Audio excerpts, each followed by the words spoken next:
Bismillahirrahmanirrahim. Assalamualaikum warahmatullahi wabarakatuh. Alhamdulillahirabbil alamin wa bihi nasta'in ala umuri dunya waddin.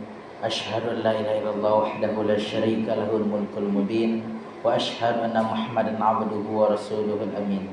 Salatan wa salaman daimaini mutalazimaini ala asyrafil anbiya'i wal mursalin wa ala alihi wa ashabihi tahirin mukarramin. Amma ba'du. Bapak-bapak dan ibu-ibu jamaah tarawih di Surau Ponco yang dirahmati Allah Subhanahu wa taala. Pertama, mari balik kita memuji Allah Subhanahu wa taala atas limpahan rahmat dan nikmat yang diajarkan Allah kepada kita bersama.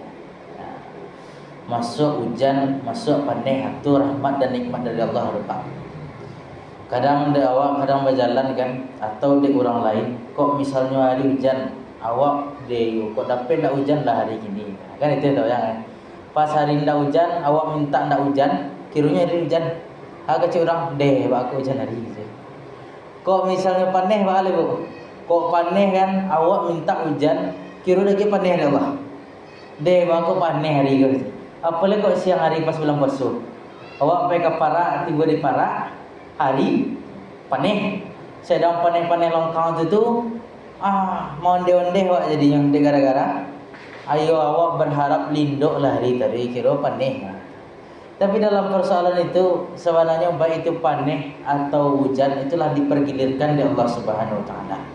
Kok paneh tari ba alam ade atau kok hujan tari ba alam ade kan. Sehingga dalam persoalan itu apapun yang terjadi kita tetap memuji Allah Subhanahu wa taala. Kemudian salam dan salam kita agihkan pula kepada Nabi kita Nabi Muhammad sallallahu alaihi wasallam. Yang mana Nabi kita lah magiah tahu kepada kita memang acuk di antara manusia, acuk di antara umat Islam itu terjadi perbedaan macam Nabi. Bahkan kok tradisi tiap-tiap daerah itu berbeda-beda banyak ya sungguh. Itu pernah terjadi pada masa Nabi kiranya. Batu Nabi pergi hijrah dari Mekah ke Madinah. Jo sahabat-sahabat yang lain yang hijrah dari Mekah ke Madinah.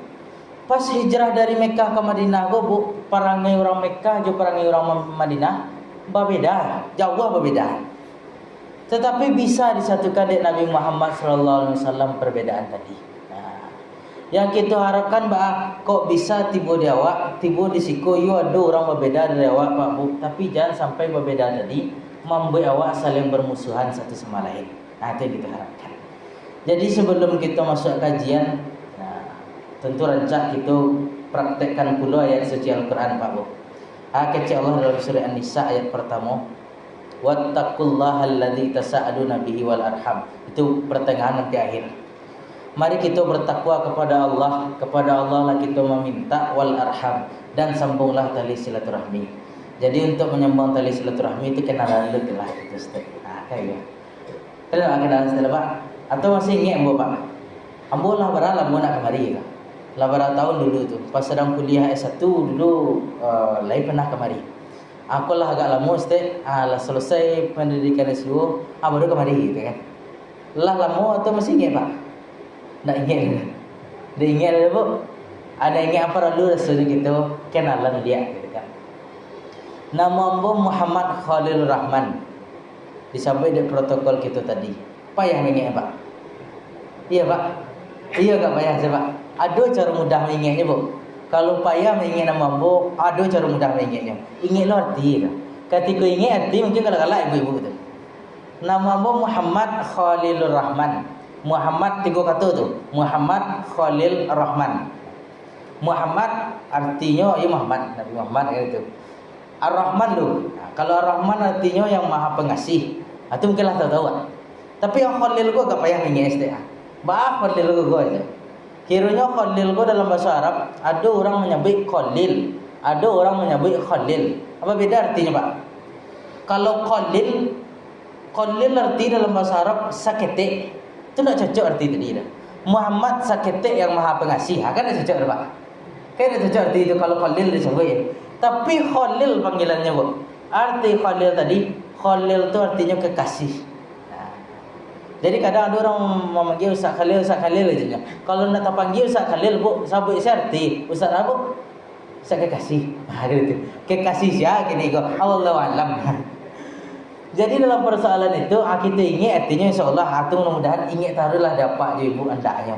Kok misalnya tahun kini bersebut kiranya tak kenal dia apa sama ibu yo. Tahun besok bersebut lah wak lihat kira bersebut je mungkambo apa yang nama ingat yang bahasa Arabnya bahasa Indonesia saya ingat. Jadi nama ambo Khalilur Rahman Pak Bu. Adik cerita mana tadi kekasih yang maha pengasih, kekasih siapa ambo punya kekasih. Masih bujang tu hati tu jadi. Sehingga jurusan Magister Hukum Keluarga tahun patang tamek hukum keluarga. Tapi di gara-gara lumber keluarga, gelarnya MH saja, Magister Hukum. Kalau lumber keluarga tentu tertulis kok. Ayo dalam kurang lumber keluarga mas. Aku di gara-gara masih bujang atau Magister Hukum saya tertulis dulu. Kemudian Bapak dan Ibu ambo asli dari Raurau. Dari Raurau asa bendera Pak, bendera Sungai Terap. Tapi gini tugas agak jauh lah saya di balik gunung. Lah dari Januari petang tanggal 22 Januari ambo tugas di Pandai Sikit 10 kota di sebelah gunung. Itu agak dakek kau bukit tinggi agak dakek lo ke Padang Panjang itu jadilah. Jadi mode tadi ada kegiatan ke Padang situ berjalan kemari kira lebih dulu latihan yang baju ni siap lah senggol lembek kemari jadi. Pas tiba risiko tolong soal ke bawah. Bersama sama ibu-ibu di situ kan.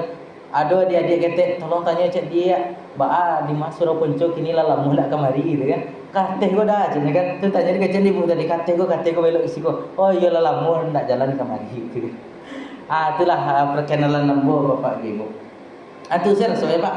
Ibu, itu salah rasa untuk kenalan gini dulu. Takut ada rasa kan ditambah abiku lah. Kita tambah abiku sudah itu ya. Kita kaji, Mbak Abu. Oh dulu apa ada dalam sekolah? Oh kita baru. Kita lanjut dulu tentang persoalan kajian dalam ajaran Islam. Ambo target dalam 1 bulan kok bisa tiap hari beda-beda judul Pak. Kalau malam tadi ambo kajian ambo agih judul tentang khamar perusak akal dan fikiran. Kini taraga lu ambo berganti judul Pak. Target tiap hari berubah. Kok misalnya taraga apa-apa ibu-ibu mencari judul-judul yang betang cari saya di YouTube ambo. YouTube ambo Khalilur Rahman MH official itu tulis di situ. Nampak mudah-mudahan sampai gitu kepada hari terakhir. Yang kini taraga ambo mengkaji tentang persoalan awak ancaknya bisa bersatu di tengah-tengah perbedaan tadi Pak. Mau dikritikkan kisah Nabi Muhammad tadi, orang tu banyak berbeda-beda di dunia aku. Ada orang kalau kita cari pada kini perannya sebagai Pak Jorong, Pak Datua. Ada yang bisa sebagai bundokan duang, berperan sebagai anak-anak, berperan sebagai orang gadang, berperan sebagai kepala rumah tangga atau ibu rumah tangga. Banyak peran orang gini. Terkadang awak agak fokus kepada cik saja ni Pak. Fokus cik saja. Yo, misalnya awak punya anak ambo harus menikah. Kira yang anak tadi penganak, ambo ni mencari yang lain saja. Ambo cita-cita ni menjadi ikon, ni menjadi itu, berbeda-beda penganak orang saja. Tapi dalam Islam, Bapak dan Ibu, bahwa ada sebenarnya 5 hal. Bahkan Islam tu, orang yang beragama Islam tu bersatunya itu bukan karena cik perangai saja. Tapi di gara-gara beda-beda perangai, bisa awak bersatu. Contoh, sehingga kecik Nabi dalam hadis beliau, al-mu'minu lil mu'mini kal bunyan yasuddu ba'duhu ba'dahu, kecik Nabi. Mukmin dengan mukmin yang lain itu seperti sebuah bangunan. Kalau bangunan tentu tak ada yang atuk saudara Pak. Kau atuk saudara ba jadi leh. Ba mode. Nak cocok. Mungkin hari hujan tak tungkui de gara-gara atuk tadi. Tak masuk hujan. Tapi tiba angin kencang. Menggigil juga di dalam diri. Atau lantai saya yang ada. Atuk tak ada, dinding tak ada. Apa yang terjadi? Lantai ada pas hari lindo awak senang. Pas hari angin tak panggang. Pas hari dingin mandi hujan. Itu jadi leh. Ternyata dalam ajaran Islam kita seperti bangunan kecil Nabi. Peran kita masing-masing berbeda-beda, tetapi satu sama lain itu saling menguatkan. Ada yang berperan sebagai atuk, ada yang berperan sebagai dinding, ada yang sebagai lantai, ada sebagai kacau jendela. Mod itulah kita umat muslim sadonya macam. Ada perannya masing-masing. Sehingga kadang contoh Pak Bu, kita ibaratkan kalimu jari awak bah. 5 jari ku kalau kita ambil ibrah yang sangat mendalam, itu banyak ibrahnya. Salah satunya 5 jari ku kalau orang kabatenju. Nah, contoh aja Pak. Orang kabatenju bah. Pernah Pak mencari orang batenju, anyu jarinya nyigikon aja. Cik kan? 5 jari ku gikonnya Bu. Lain kan sakit orang juga. Enggak, paling jari ku petah ke dia. Itu je Pak. Tapi supaya bisa membentuk sebuah kekuatan, ayo 5 jari ku, ayo bersatu sadonya. Bersatu sadonya ayo bisa berteju. 5 jari ku kita ibaratkan sama di masyarakat kini 5 lepernya secara umum. Itu contohnya Pak Bu. Contoh 5 jari ku. Pertama ada yang berperan sebagai jempol. Jempol ku kita ibaratkan di tengah masyarakat, itulah yang dinamakan sebagai seorang pemimpin. Batu pemimpin diibaratkan jempol Pak Bu. Orang misalnya pemimpin ku rancak, dia jempol atau dia kelingking gitu. Ayo rancak pemimpin mah. Akan jempol lagi Bu. Kalau dia kelingking mah ayo rancak pemimpin ku mah apa dia? Kan cocok kan. Jempol lagi akan dia. Ya rancak pemimpin ku mah. Kalau misalnya ndak rancak pemimpin tadi, jempol je lagi tapi ke bawah. Kan itu jadi leh. Ayo nak rancak pemimpin ku mah. Jempolnya ke bawah.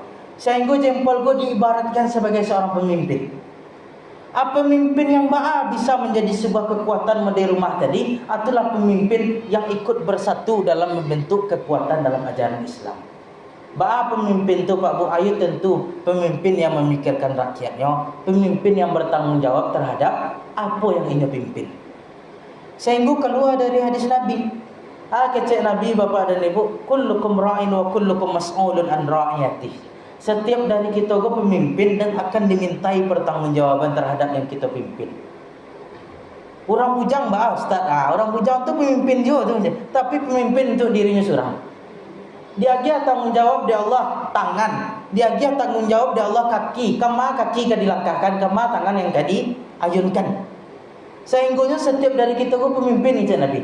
Tapi yang masuk dalam persoalan kajian ini adalah pemimpin-pemimpin yang kadang-kadang ini Kalau pemimpin kau tidak bisa memperhatikan atau bertanggung jawab terhadap apa yang ia pimpin, itulah pemimpin yang tidak bisa membentuk sebuah kekuatan tadi dalam Islam. Makanya perlu pemimpin kau Pak. Itu pertama. Kemudian yang kedua jadi tunjuk. Tunjuk kau kita ibaratkan sebagai orang kayu. Batu tunjuk kau sebagai orang kayu Pak Bu. Teragak jalan kau ditunjuk ada orang kayu, jadi tidak jalan kau.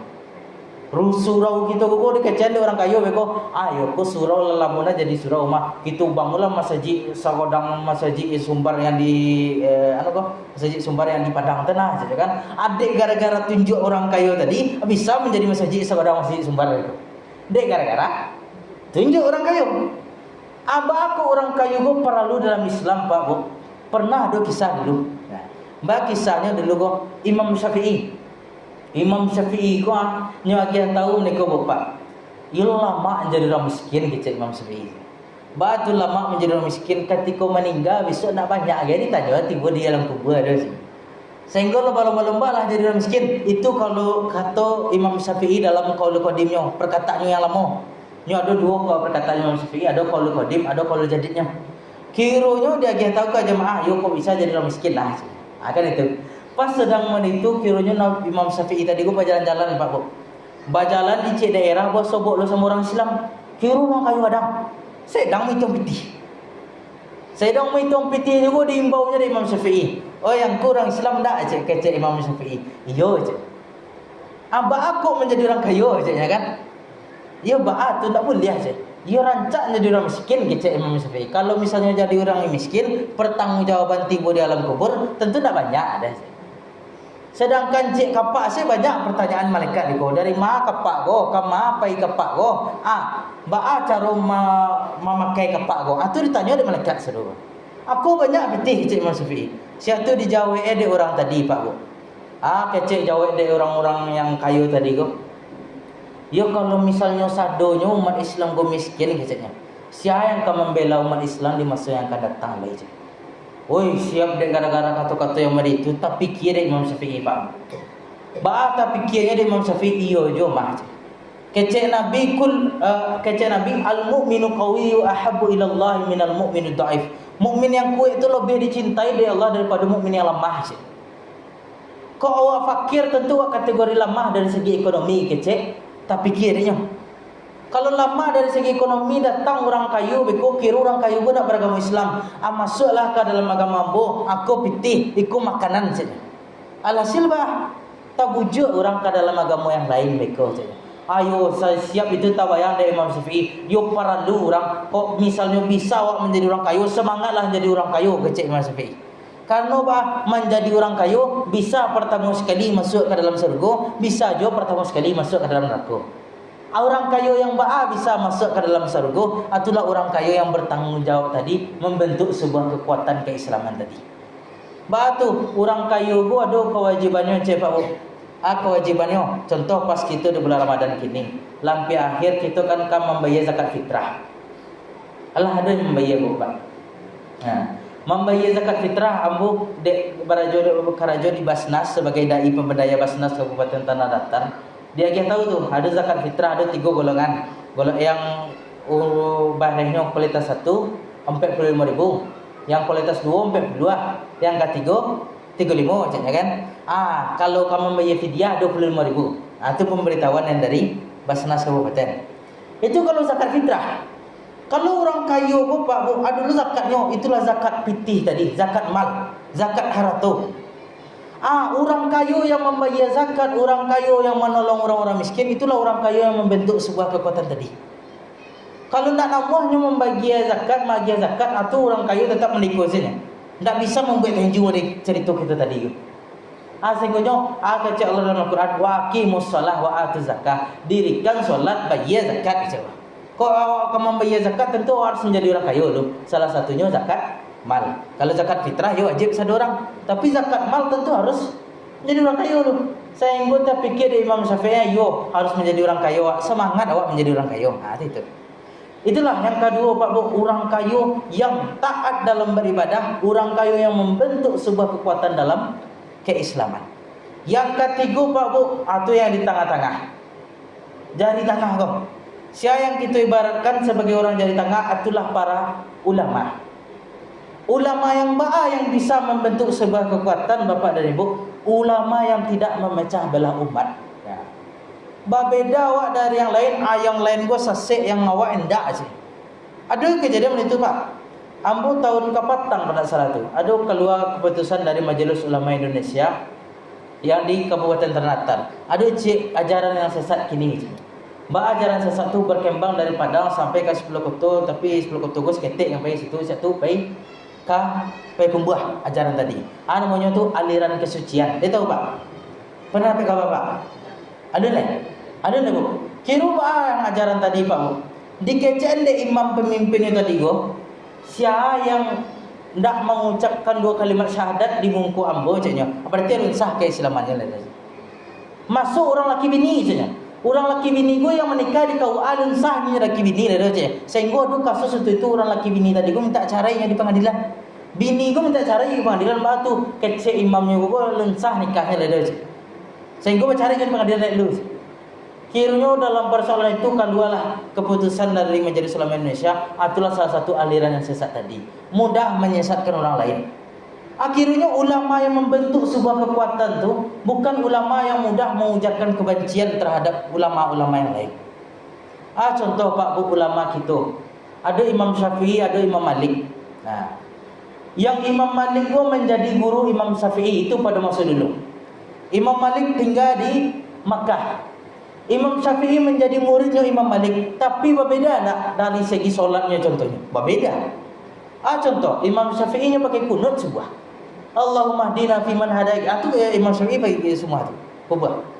Imam Malik tidak. Imam Malik jadi guru Apa sih Imam Malik jadi guru tadi? Berbeda yang dipraktekkan dari Imam Syafi'i. Pernah nak mendengar kisah ibu sama apa Imam Syafi'i nyotembak Imam Malik? Atau Imam Malik nyompok Imam Syafi'i? Pernah kisah itu. Yang ada kisahnya bahwa Imam Malik mendoakan Imam Syafi'i. Bah tu, ianya saling mendoakan satu sama lain dan saling menghargai satu sama lain meskipun ada perbedaan. Amal itulah kita misalnya besok awal Ramadan kini berbeda. Ada yang hari Senin, ada yang hari Selasa. Jangan kita saling menyesatkan satu sama lain. Itu yang perlu mana. Habis itu orang rayu tak bahala bah.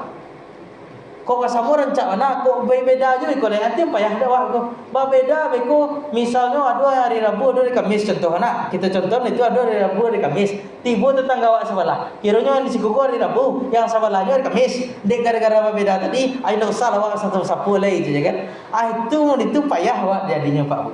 Sehingga dalam ajaran Islam seorang ulama itu bukan untuk ulama yang pemecah belah dalam umat, tetapi ulama yang ba'a umat gue bisa bersatu. Makanya ulama tadi bisa menjadi sebuah kekuatan. Lepas tiga lupa.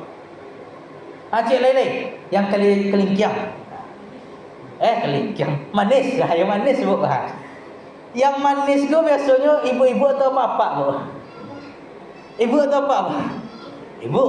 Kalau laki-laki manis, kalau laki gagah ya bu, gagah tu baru laki-laki gitu ya. Kalau padusi gagah tu lain gitu orang gitu kan. Tapi yang biasa yang manis ke gua itulah ibu-ibu. Kok misal kamu nikah ada lagi ibu-ibu cincin atau di jari manis atau di jari kelihatan tengah bu. Aja manis. Dia kira jari jempol bawa dia gitu orang. Kamal apa igo aja ya. Sehingga yang jari manis ke gua kita ibaratkan sebagai ibu-ibu. Ibu-ibu gua berperan penting lo dalam Islam kiranya Pak. Kalau ibu-ibu kau rusak, ayo banyak Islam kau rusak pada masa yang akan datang jadi. Sehingga ibu-ibu kini kau perlu kita pelihara sebaik mungkin. Nah, maaf itu yang ibu-ibu tadi kau kalau misalnya rusak ibu tadi, misalnya anaknya ibu kan punya anak kau. Ibu yang melayan anak, saya akan menyusui ibu. Apa arti ibu? Ibu. Ibu yang akan acuk bersama anak. Kok misalnya ibu-ibu kau rusak, apa alam dia jadi kau Pak? Acuk ibu-ibu suka, misalnya ada ibu-ibu yang suka bacawi-cawi je kan. Apa sedang bacawi-cawi tadi tu nyo sesuai anak tadi. Bacawi-cawinya ke orang lain. Anak tadi tak bawa bacawi-cawi. Sehingga dalam Islam perlu dijaga ibu-ibu tadi je. Yang generasi ibu-ibu dijaga itulah untuk membentuk sebuah kekuatan. Kalaulah selama ibu-ibu tadi generasi sesudah itu bisa selama jadinya je. Sebab kalau apa-apa tugasnya dalam Islam tentu untuk mencari nafkah, kan itu jadi ibadahnya. Yang ibu-ibu salah satunya mendidik anak. Apa iya juga ada tugas untuk mendidik anak begitu, tetapi yang agak acuk sama ibu-ibu tadi. Batu yang menyusui ibu-ibu, yang dari ketek sampai kadang ibu-ibu biasanya. Sehingga apa orang ibunya? Itulah yang acuk dicontoh di anaknya tadi. Makanya ibu-ibu diperhatikan mana dalam Islam. Bahkan surah yang ada dalam Al-Quran pun surah An-Nisa. Ada tak pernah mendengar surah Ar-Rijal Pak? Surah laki-laki. Tak ada. Yang ada sebut ada surah An-Nisa, surah padusi. Untuk padusi. Dan nama kebaikan, misal nama lain dari Allah Ar-Rahman Ar-Rahim. Maha pengasih, maha penyayang. Nama lain dari Allah itu ada di ibu-ibunya. Rahim. Ar-Rahim itu ada di ibu-ibu. Ada tak apa-apa punya rahim Pak? Tak ada. Apa-apa misalnya yang buku agak berisi pada contoh setiap tak anak isi gitu. Makanan isi gitu. Tapi dalam ibu-ibu ada yang namanya rahim namanya dalam ajaran Islam. Itulah makanya ibu-ibu diperhatikan mana dalam ajaran Islam. Kalau ibu boleh elok, makanya ibu tadi bisa membentuk sebuah kekuatan dalam Islam. Nah. Kemudian yang terakhir Pak Bu. Itulah yang terakhir bu berperan penting lo pada masa kini. Saya kelingkiang gua contoh Pak. Kalau kelingkiang gua kita ibaratkan gua kamase pai gua. Kai doang pai gua, kelingkiang gua. Jadi jempol pakai doang tu dah cocok eh.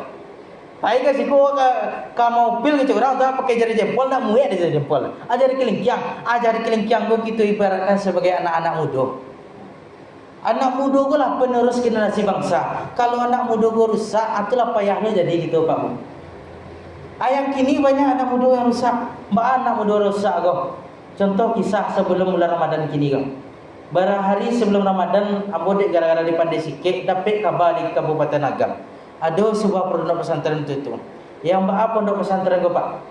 Yang kepala sekolahnya berang kepada anaknya, kira anak didik kau pun madah mana. Lah 3 hari kau turi-turi madah yang tongka boleh ular. Cik bahasa orang lintau je. Modal tongka boleh ular. Itu cara lintau je. Kecil tadi, anak aku hari pertama disuruh keluar dari asrama, pergi ke sekolah, lain pergi keluar ya, tapi nak tidur di sekolah. Kira kau sobok balik lalu di asrama dia. Sobok dia kepala sekolahnya, ayo pergilah ke guru piket, hormat di bendera aja, lah hormat dari di bendera. Itu hari pertama. Hari kedua itu je orang lihat. Anak kita tadi itu lihat. Disuruh tambah hukuman celai baca Al-Quran. Mudah-mudahan dia membaca Al-Quran tadi, insaf menyawa dia aja. Hari ketiga itu je orang lihat pak. Berang kepala sekolah tadi tapuk ikut. Ikut tapuk, jadi tapuk ikut tadi. Ketika ditapuk ikut tadi tu nak senang hati anak tadi. Dikadun ke orang tuanya. Ambo dicakik, ambo diantaan ke dindiang, ambo didongkak aja. Itu pengaduannya pak. Lah siap itu orang tua yang kini kok, yang orang tuanya nyubela anaknya, tak nyubela ustaz tadi tu, tak ditanya lo kau ustaz tadi, itu kisah sebenarnya, tak itu tu, langsung nyubela anaknya, ngamuk-ngamuknya kau ustaz tadi. Sehingga panjang kisahnya itu, tapi dalam persoalan itu, itulah salah satu contoh generasi muda pada masa kini. Kita harapkan mudah-mudahan ditampai kita jangan sampai pada itu. Sebab generasi muda itulah ba'a Islam pada masa yang akan datang. Yang Nabi dulu ba'a memperhatikan generasi muda.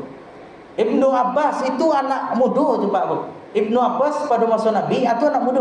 Nabi menjadi Nabi ada Ibnu Abbas ketik tu. Dia diambil contoh cik atau yang dia ustaz-ustaz atau yang apa yang generasi muda. Yang muda itulah yang akan menjadi generasi godang besok menjadi generasi tua pada masa yang akan datang. Kita yang tua pun berperan penting di tengah masyarakat. Menjadi apa? Menjadi pupuk untuk generasi muda. Kita lagi semangat untuk generasi muda. Kok salahnya kita kejar aku salah. Kok batunya kita ajaknya. Kita lagi apresiasinya terhadap yang batu ada inyo itu. Supaya generasi muda tadi bisa membentuk sebuah kekuatan. Sehingga dalam kisah yang ada tadi Pak Bu, bahasa tu awak kasadonyo adalah membentuk sebuah kekuatan dalam Islam. Sehingga keluar dalam Al-Quran kata Allah wa'tasimu bihablillahi jami'an wa la tafarraqu. Mari kita berpegang teguh dalam tali agama Allah, jangan bercerai-berai. Apa salah satu berpegang teguh? Kita yo berbeda-beda, tapi kita harus bersatu. Yang dalam pertengahan ayat tadi itu kata Allah fa'allafa baina qulubikum. You kadang pangan awak berbeda-beda, tetapi yang bersatu itu adalah hati kita. Yang dipersatukan itu hati awak. Yang Nabi yang dari Mekah ke Madinah tadi, di orang Madinah berbeda perangai, orang Mekah berbeda perangai. Yang bersatu hanya hatinya.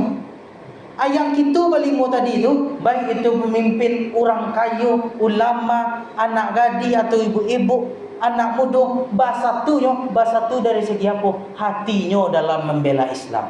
Bersatu bersama-sama, tentu itulah yang akan menjadi sebuah kekuatan dalam ajaran Islam. Sehingga kita harapkan Bapak dan Ibu, mudah-mudahanlah dek kajian kita kini 5 jari go tak ingat tari dewak. Karena 5 jari go kan necok tak bawa dewak tari. Kok pagi makan sahur pakai 5 jari doh. Ada gara-gara 5 jari go tak bawa dewak tari. Kok mudah-mudahanlah setiap ibu apa semua kamanyo ayo tak ingat cerita Ustaz kita malam tadi saja kan. Mana tahu sahur besok mana itu kan. Jempol pemimpin, tunjuk orang kayu, jari tongah ulama, jari mani ibu-ibu, jari kelingkiang anak muda. Kok menyuruh awak pakai 3 jari itu tak mungkin dah. Ayo 5 jari go awak menyuruh acak ayo saja kan. Ayo dek gara-gara 5 jari go lah kita bisa bersatu, yang lain bisa selesai. Sehingga Bapak Ibu sebagai kesimpulan, jadi sebelum kita masuk kesimpulan, biasanya kajian 30 menit, kini lalu 28 menit 51 detik. Biasa kajian 30 menit. Sebelum kita tutup, sebelum kita bagi kesimpulan, ada tak rasanya dia Bapak Ibu yang ragu terhadap penjelasan apa tadi?